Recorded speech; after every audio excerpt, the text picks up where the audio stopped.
ฟ้ายิ่งภาวะพาใจสั่นแสนจะโศกสันสุดเตือนตันส่วนให้เศร้าเงาในดวงจิตเมื่อหวนคิดถึงเมืองลาวใจสุดจะเงาเมื่อห่างเจ้าโอ้เวียงจันทร์น้ำตาหลั่งไหลเมื่อห่างกายคนหักขาเลี้ยวมองขอบฟ้ายิ่งโศกาพาใจสั่นสวรรค์ที่เคยสร้างต้องหมดทางห่างไกลกันได้แต่คอยฝันถึงน้องนานทุกนาทีไกล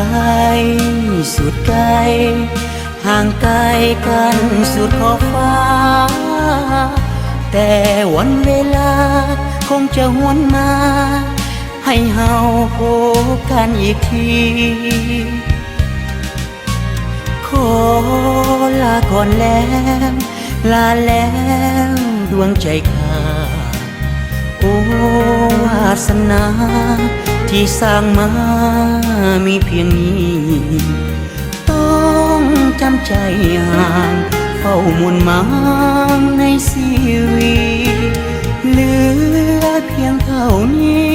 คือเสียงเพลงถึงเมืองลาว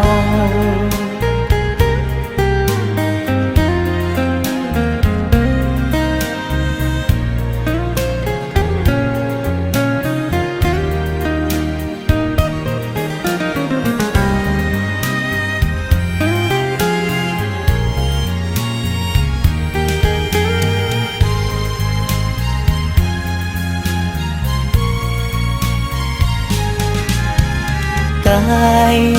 สุดไกลห่างไกลกันสุดขอบฟ้าแต่วันเวลาคงจะหวนมา